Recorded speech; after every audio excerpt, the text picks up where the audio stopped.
Hello, everybody, and pleasure to be here. Specific to those areas that you mentioned, I think there are the way that I look at it is in two ways. Two priorities for hotels.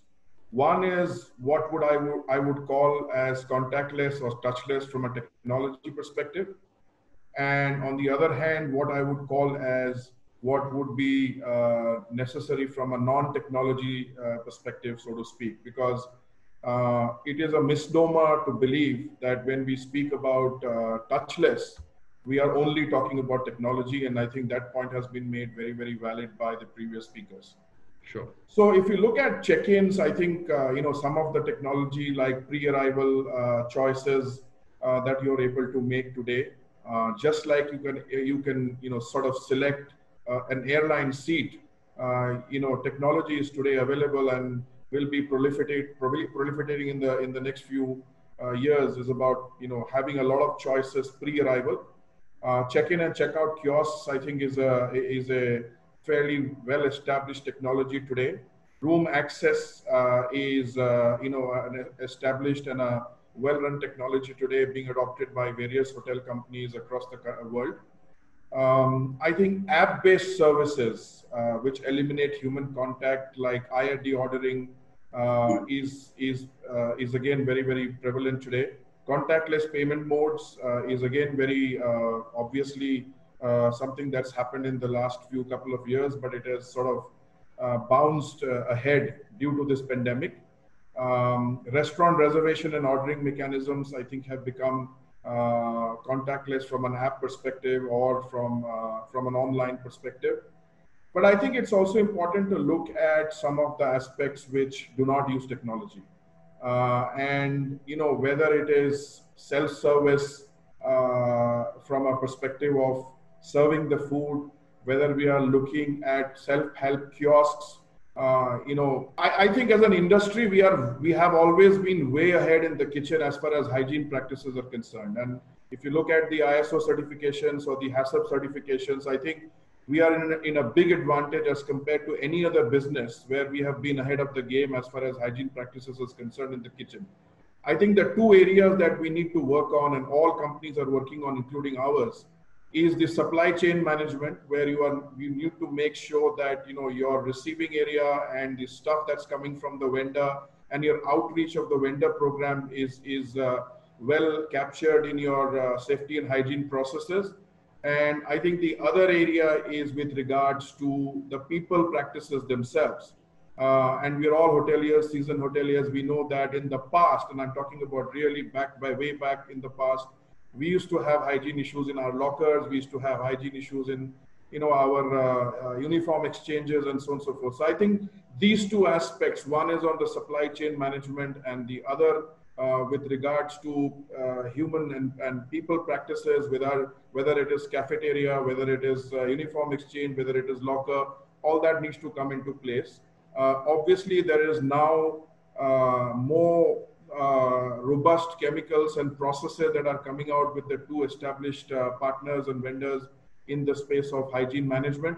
And that's, again, an ever-evolving space. So I think overall we are very comfortable with the way we are going, especially with regards to kitchen. I think we've all gone fairly stringent on the upgraded standards or new standards that each of our hotels have created. Taljinder mentioned about the new SOPs that we have all created, which are based on not only international best practices, but also some of the needs of the hour.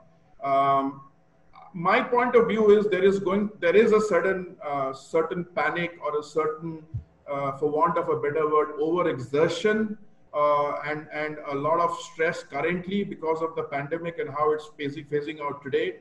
But I think given time, it will evolve into a certain way of life, which will not be as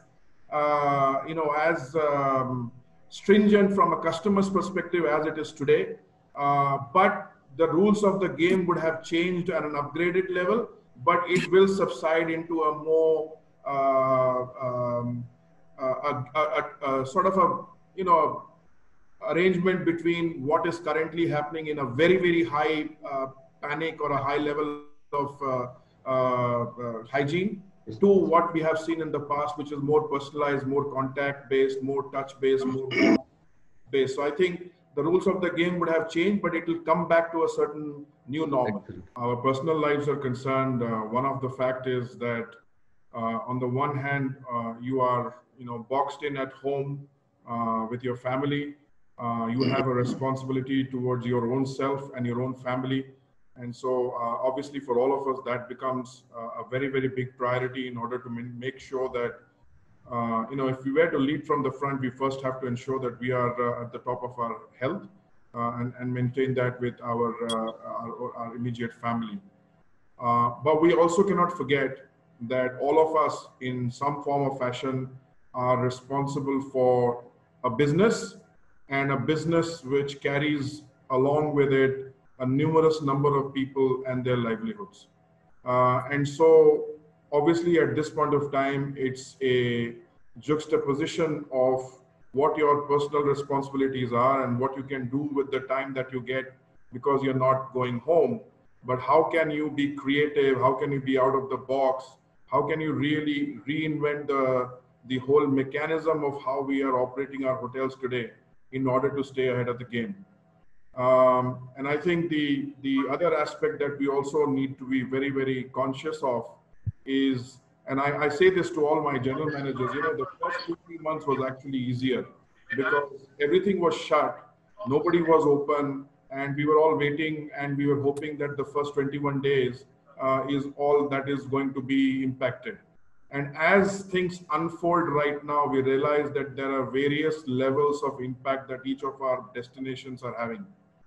And as things open up, we also realize that there are certain areas that are doing relatively well.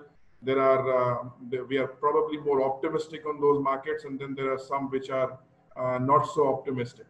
And the point that I'm trying to make is that while we live for the day and maintain our health and maintain the health of the business and the people we work with, I think a large part of our effort and our intent is in the future and how we can save the businesses in the future, how we can reinvent the business in the future. How can you as an organization be the first preferred choice when business is going to be scarce and coming through in the first few months of the opening? And as all of our esteemed colleagues and panelists mentioned, each one of the brands, including ours, we're doing these strategic planning with regards to certifications, with regards to pillars of hygiene and audits and so on and so forth. But and I think that's taking a lot of our time to ensure as responsible people leading responsible businesses and their livelihoods. We need to get back on our feet as soon as possible, bring livelihood back to the people who unfortunately lost them, and continue to grow from where we stopped, because all of us know that we had a fantastic 2019, and we were looking forward to a great 2020. So that's what basically we are doing. To just sum up, keep our personal health and the health of the family in order, make sure that we carry the business and the people currently as we go through this process, which includes, in my case and many of our other panelists, are owners. But more importantly, prepare for the future, because that's what is going to sustain our us and our businesses. Vishwajit, because also one of the hats that I wear, Bhuvanesh, is the president of the IHM Pusa Alumni Association. Excellent. And Mr. Menon, who heads Marriott for Asia Pacific, is also a Pusa alumni. And today in the morning, we had a conversation with faculty and students of IHM with Mr. Menon. And so the question that has been asked by the IHM principal of Mumbai is fresh in my mind from today's conversation in the morning with Mr. Menon.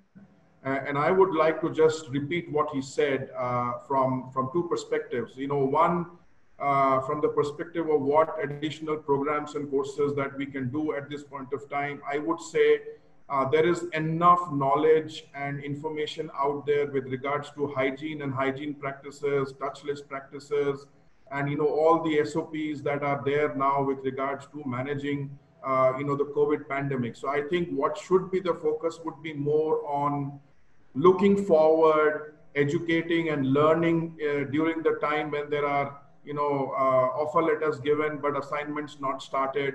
I think there is a lot of angst in the students today and the people who have recently passed out. So I think there should be more developmental programs. There should be more looking forward programs. 6 to 8 months in a career of 40 years is not really that big when you look at it at our age.